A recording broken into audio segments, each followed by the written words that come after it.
Bismillahirrahmanirrahim. Assalamualaikum warahmatullahi wabarakatuh. Alhamdulillahirabbil alamin wa bihi nasta'in ala umuri dunya waddin.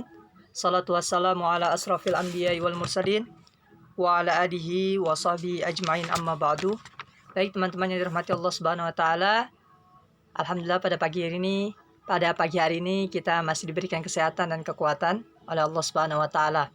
Salawat dan salamnya senantiasa kita sampaikan dan kita curahkan kepada Nabi Muhammad SAW. Allahumma salli wa sallim wa barik alaih. Baik teman-teman yang dirahmati Allah Subhanahu wa taala, di pertemuan sebelumnya kakak sudah menyampaikan bagaimana para sahabat, para pengikut Rasulullah SAW melakukan hijrah, yaitu ke Yastrib atau sekarang yang dikenal dengan Madinah atau Madinatul Munawwarah, yaitu kota yang bercahaya. Yang mana setelah 2 bulan melakukan hijrah secara sembunyi-sembunyi, hingga akhirnya alhamdulillah terkumpul kurang lebih 150 kaum muslimin Makkah yang sudah berada di kota Yastrib. Namun pada saat itu Rasulullah beserta Abu Bakar beserta keluarganya belum melakukan hijrah ke Yastrib. Hingga akhirnya beliau mendapatkan perintah dari Allah Subhanahu wa taala untuk melakukan dakwahnya atau hijrah ke kota Yastrib atau Madinah. Namun kita akan membahas setelahnya. Namun sebelumnya kita buka terlebih dahulu dengan membaca ayat Bismillahirrahmanirrahim. Bismillahirrahmanirrahim. Baik teman-teman yang dirahmati Allah Subhanahu wa taala, silakan dibuka bukunya sambil disimak materi yang kakak sampaikan dan dibuka buku paket yang kalian pegang. Silakan dibuka halaman 114. Baik, di sini. Jadi setelah sebagian para pengikut Rasulullah SAW telah berada di kota Yastrib, tentu hal ini sangat dikhawatirkan oleh orang kafir Quraisy yang berada di kota Makkah. Mereka khawatir bahwasanya Islam nantinya akan berkembang pesat ketika berada di Madinah. Dan pada saat itu kabilah atau kelompok-kelompok yang berada di Mekah itu mulai terpecah belah karena sebagian besar dari mereka telah masuk Islam. Sehingga mereka berencana untuk menyatukan kembali. Jadi langkah yang mereka lakukan tentu yaitu untuk menyingkirkan Nabi Muhammad SAW. Karena mereka menganggap bahwasanya Nabi Muhammad ini merupakan asal mula yang menyebabkan kondisi bangsa Arab ketika itu menjadi terpecah belah. Sehingga mereka berencana untuk mengusir Nabi Muhammad SAW dengan cara membunuhnya. Jadi mereka bersepakat bahwasanya setelah mereka mengadakan sebuah pertemuan, mereka mengundang para pemimpin setiap suku atau setiap kelompok yang berada di kota Mekah, yang mana pertemuan tersebut terjadi di Darun Nazwah, yaitu tempat musyawarahnya suku-suku Quraisy, terutama para pemimpin mereka. Jadi mereka bermusyawarah untuk agar Nabi Muhammad SAW ini dapat tersingkirkan, yaitu dengan cara dibunuhnya. Mereka menentukan apa yang mereka lakukan nantinya. Seperti itu, sehingga kesepakatan akhir yang mereka lakukan atas musyawarah yang mereka lakukan, maka mereka menyepakati bahwasanya akan membunuh Nabi Muhammad SAW. Dan mereka juga memiliki strategi bahwasanya cara yang ampuh agar membunuh Nabi Muhammad SAW itu agar tidak dapat dituntut oleh keluarganya, yaitu harus dengan atau dilakukan oleh semua suku.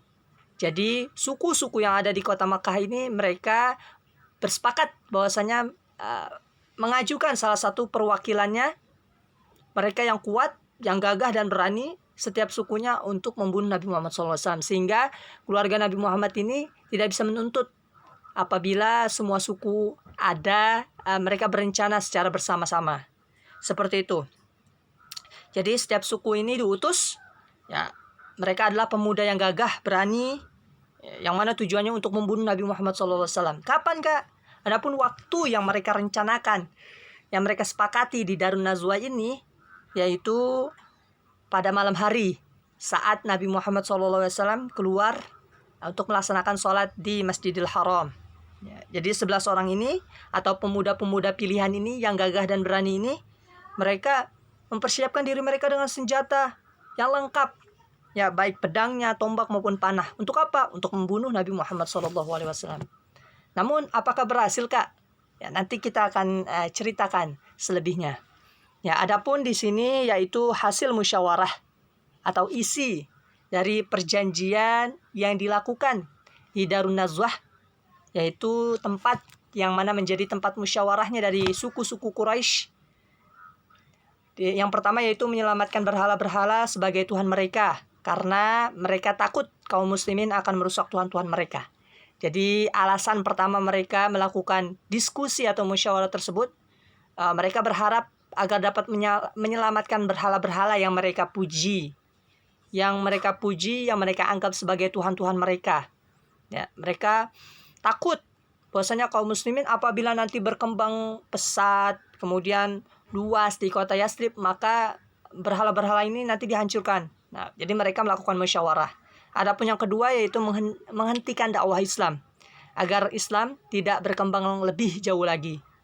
Jadi ketika mereka mendengar dan melihat bahwasanya banyak dari kaum muslimin hijrah ke kota Yastrib, mereka mulai khawatir bahwasanya ketika nanti di kota Yastrib ini kemungkinan besar umat Islam akan berkembang lebih luas lagi, karena kebebasannya, karena kedamaiannya, bahkan Rasulullah dan kaum muslimin di kota Madinah ini dilindungi, ya, dijaga. Oleh karenanya mereka khawatir bahwasanya agama Islam akan pesat berkembangnya. Adapun yang ketiga, yang C, yaitu mengembalikan persatuan kabilah-kabilah Arab yang telah terpecah karena sebagian telah mengikuti agama Islam. Jadi di kelas 3 kalian telah mempelajari bahwasanya bangsa Arab ini terkenal dengan kabilah atau kelompok-kelompoknya. Ya. Jadi hampir sebagian besar, ya, jadi sebagian dari kelompok-kelompok tersebut mereka telah memeluk agama Islam dan mereka telah hijrah ke kota Yastrib, sehingga orang kaum kafir Quraisy ini mereka berharap dapat mengembalikan persatuan dari semua kelompok-kelompok maupun kabilah-kabilah yang ada di masyarakat Arab kota Makkah ketika itu, sehingga tidak adanya terpecah belah lagi. Jadi mereka ini bermusyawarah seputar hal tersebut. Ya, kemudian bagian D yaitu mengusahakan agar orang-orang Islam yang hijrah ke Abnesia atau Habasyah, yang di sana ada Raja Najasyi, dan juga yang di kota Yastrib atau Madinah, agar mereka meninggalkan ajaran agama Islam dan kembali menyembah berhala. Jadi mereka bermusyawarah seputar ini di bagian keempat. Adapun yang kelima, mencegah Nabi Muhammad agar tidak pergi ke Yastrib, karena akan membahayakan kaum Quraisy jika Islam berkembang di kota Yastrib.